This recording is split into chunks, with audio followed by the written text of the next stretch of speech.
meet right now. What are you doing? Just doing something. Go do something someplace else. No. You go do something else. What's your purpose? I don't need to explain that to you. Who are you? Do you have business here at the port? I do. You do? Yeah. What is that business? I'm not going to explain it to you. Come on, seriously. You know you don't have any authority here. Move along. I can get people who do have authority. Nah, you won't. I guarantee you will not do that. Okay? No chance in this universe will you do that. You really think that, huh? I do think that. Yeah? Yep. Okay. All right, come on. Move along. Quit blocking the road, seriously. How's it going, Corporal?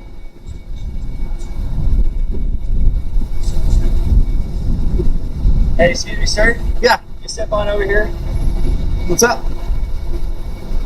Step on right here. Why? Alright, so you're being detained because you're trespassing, okay? They've asked you to leave. They have never asked me to leave. Okay. Not a single human being, I've got it all recorded, has asked me to leave. Not one. Okay. Not one. No, nobody's asked you to leave? No. Okay. Not a single time. So we'll clear that up then.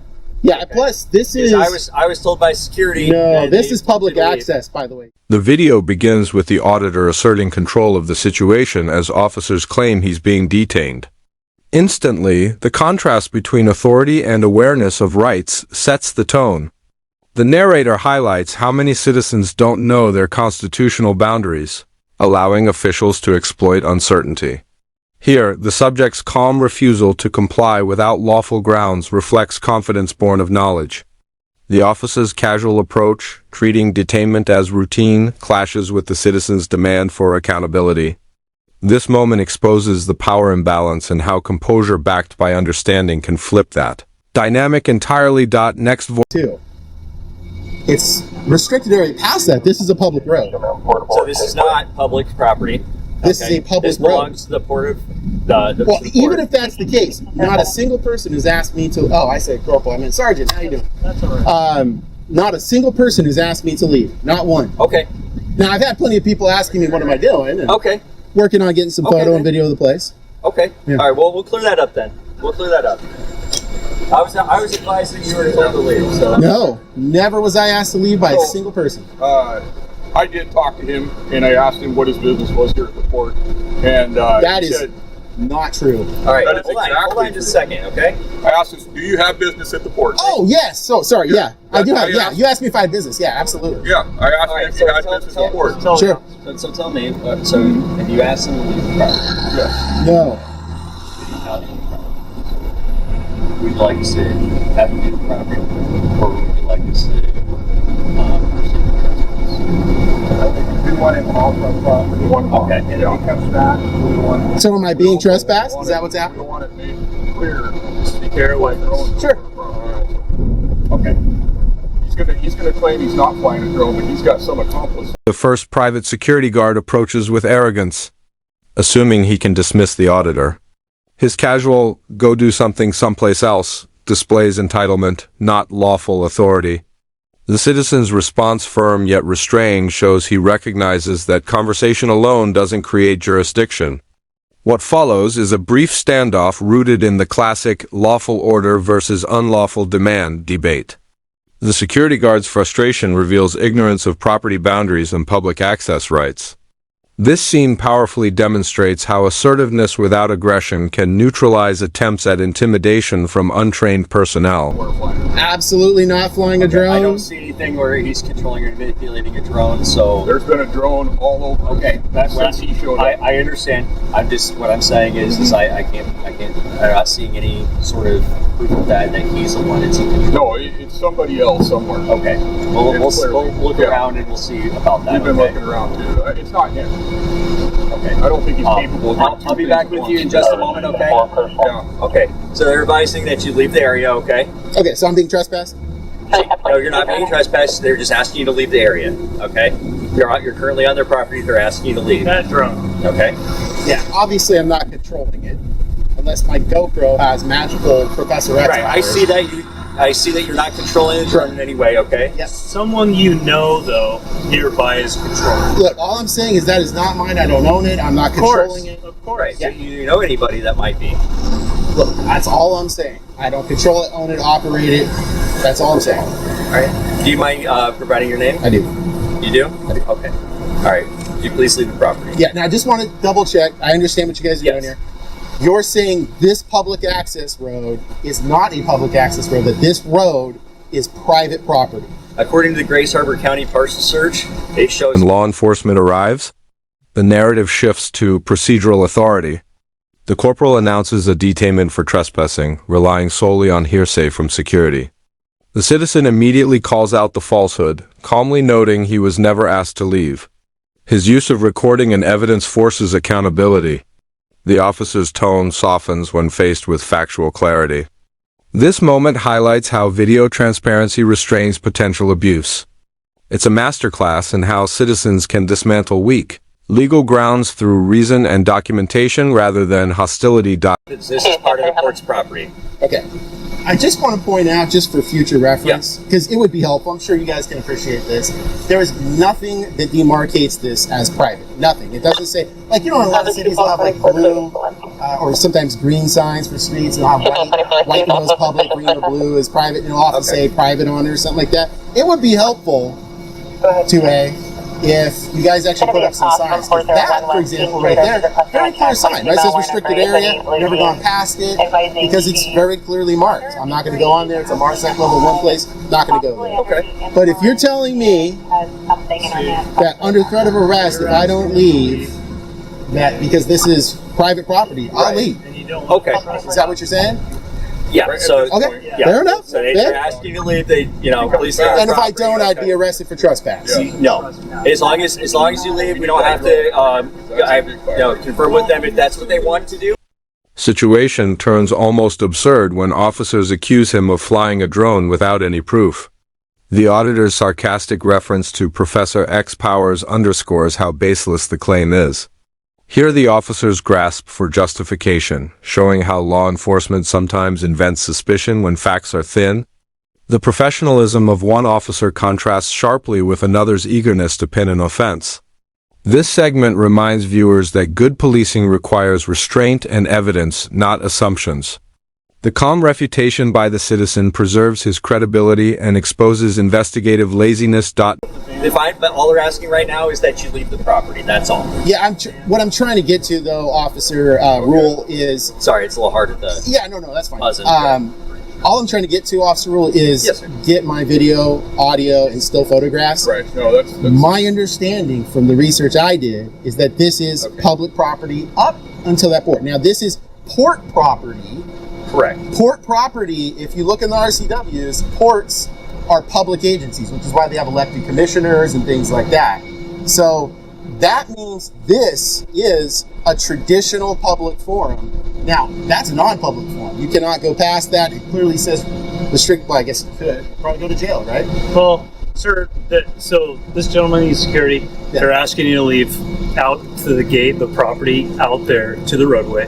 They're asking you to leave. If you were to come back, they would pursue to trespass you, and then we would ask for your name. You can deny our name, but then we would tell you, well, you need to stay off the properity. Sure. And then we would say, if you come back, then you're subject to arrest. I totally get that. And look, Sergeant and Officer Rule, I appreciate your being forthcoming and straight up about what's going on here. 2A, look, I've got... Deeper constitutional issue surfaces when the debate shifts to whether the road is public or private. The auditor cites the parcel search and the port's status as a public agency under RCW 53. His argument is legally sound. Ports are publicly governed entities, therefore subject to public transparency. The officers, though polite, clearly lack full understanding of property jurisdiction laws. This discussion shows how nuanced knowledge of municipal codes can protect constitutional activities like recording and press documentation. It's an educational moment revealing how bureaucracy often mislabels accessibility. Got to get the photo and video that I do. But if you're going to tell these Aberdeen police officers that you want me trespassed, I'm going to do exactly what you said, which is I won't provide a name. I'll be trespassed, I'm guessing, for a year, or is it forever? I have no idea, sir, at this point. But the thing is you're just going out of your way, and I don't think you understand this. I appreciate that you love the Second Amendment. I do too. But I think you hate the First Amendment. and I think you're a little angry about it. Whatever, that's right. That's your First Amendment right. But So we're gonna leave, but you need to leave first, sir. Yeah, so we have to have you leave. yeah, okay. So Okay. I am being trespassed then. No, Okay, they're just asking you to leave. I would like to just And go if with they were to the trespass warning. Back, then they would trespass you. Yeah, I'd like to get the trespass warning because what I'm trying to do is get something that I need to get, and this angry man right here is trying to offend my liberties to get photo, video, and audio of what I'm lawfully allowed to do on port property. Are you asking it if to see what our trespass notification forms look like? Is that No, what no, you're no. asking? You can also, as you nice, no, I'm not trying to be condescending. He just wants to be trespassed. Yeah, I just want to be trespassed. From the port. Yeah, so if you just say, hey, I'm giving you an oral trespass warning. If you come back, you'll be arrested. That way I can seek my resolution with the port. And Citizen begins clarifying his legal status, asking whether he's being formally trespassed. His demand for a clear, documented warning shows tactical awareness. He wants an official decision, not vague orders. The officers hesitate, reflecting confusion over how to handle assertive, informed civilians. The exchange illustrates how procedural gray areas often protect citizens who understand due process. By requesting an oral or written warning, he demonstrates transparency while preserving his rights. This calm insistence on clarity is a practical example of lawful resistance within a restricted environment. you specifically, I'm assuming you're going to stay here until you're formally trespassed? I would like to get a formal trespass warning. Well, oral or written, but Okay. I'm not going to provide ID. So am I being trespassed? He's going to confer. He's going to confirm. That's fine. Look, I got to say, Man. I really appreciate your guys' demeanor and professionalism. Yeah. I do. Excuse me, I gotta hear this. Sure. What's going on? Told me to wait for our lawyer guys Okay. to represent the court. He's gonna be on the way. Okay. Do we have an ETA with that I do not. time? Okay. I'm running inside. This is a reportable item for us as far as Coast Guard because it's a security breach. So I'm gonna go make a call now to the Coast Guard and let them know the situation. Okay. All right. We'll Thank you stand guys. by. So, Are you Mr. Rath? what's going on? There's the attorney for the owner of the port of the properties. They're on their way. Oh, the attorney is. An attorney. That's Wow. what- I'm and just this is where we're at right amazed that now. an attorney's actually going to physically come down. That's different for me. And while agreeing to leave, the citizen extracts verbal acknowledgments that reinforce his legality. He recognizes that leaving voluntarily prevents escalation while maintaining the moral high ground. His discussion about signage and lack of demarcation shows an analytical understanding of public notice law. The officer's willingness to listen indicates mutual respect despite disagreement. This scene demonstrates effective civil resistance, complying without conceding. The auditor turns potential defeat into documentation of improper enforcement practices, showing viewers that knowledge can disarm authority without confrontation. Yeah, that's a first for me. Hello, sir. Hi there, I'm the port's attorney. Hi. So when you decide to do something, call me. Why are you standing here and why are you filming on port property? Well, it's public property. It's not public It's port property. property. It's port property. RCW 53 is really clear. You have elected commissioners. It's public property. Just like I could go to the administrative office. You can go to the administrative Absolutely. office. This is a security zone. Has a security guard. Past that, sir. Restricted area signs don't work for people that have bad and good vision. So all of a sudden you're 100 meters away. You're like, well, I'm trespassing because I have good eyes. But the person who has bad eyes is trespassing when they're 20 meters away. So what's this all about? You're I'm setting just us get- up to sue us? No, I'm Yes, just- you are. There's no other reason you'd be doing this other than to Look, set us up to sue us. I'm not going to talk to you, okay? I'm Yeah. gonna talk What's to your name? you. I'm not giving that to You're not going to give us your name? you. In no universe will that happen. In no Interesting. universe. Huh. So, Well, all I need to know is if the port is going to, in fact, have them issue a no trespass warning. And if that's the case, then I'll go off the property, off the public property, off the public road. this is not a public road. Well, if it isn't the public road, you sure haven't done anything to demarcate it as private. Sudden appearance of the port's attorney escalates the intellectual tension. The lawyer immediately tries to assert superiority, assuming the citizen is ignorant. But the auditor dismantles that assumption by quoting statutory law and referencing the public agency structure of the port. This reversal is both dramatic and satisfying. The so-called expert gets schooled by a well-informed civilian. It reflects a broader truth. Many institutional lawyers misunderstand public forum doctrine. The tone shifts from confrontation to embarrassment as the citizen's calm logic overwhelms the attorney's arrogance. Okay, a lot of places, I'm sure you've seen this, you know, there's a lot of places that have blue, green signs, etc., right? They'll even sometimes put PVT for private or something like that. The only sign on this public road from the publicly owned Port of Aberdeen, as found in Title 53, is the sign that says restricted area. Well, yes, beyond this point. Beyond this point. Not out here, not down there, not on the hill when I've got my binoculars. Down to there.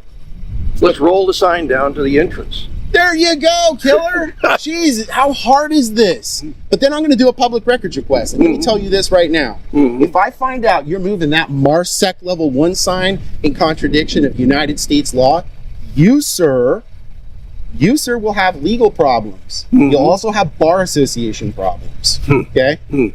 Look what happened to Shannon McMenamy not a long time ago. She lost her law license. Sure, you heard about that, right? She got wrecked at the Supreme Court. You're not special. Your law license isn't just some gold platinum thing because you were born in the 1800s. Okay? That's not how that works. Okay? Okay. So the point that I'm trying to make here is you should know as an attorney, I have a lawful reason for being here. I'm using my press liberties.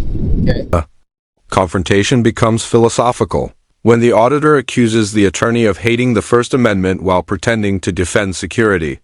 His references to Title 53, public forum analysis, and constitutional freedoms show remarkable literacy. The lawyer's attempt to bait him into revealing press credentials fails because the First Amendment protects all press activity, not just corporate media. This verbal duel represents the clash between state power and civic literacy. The citizen's unwavering confidence turns the entire encounter into an impromptu, constitutional lesson on public property rights.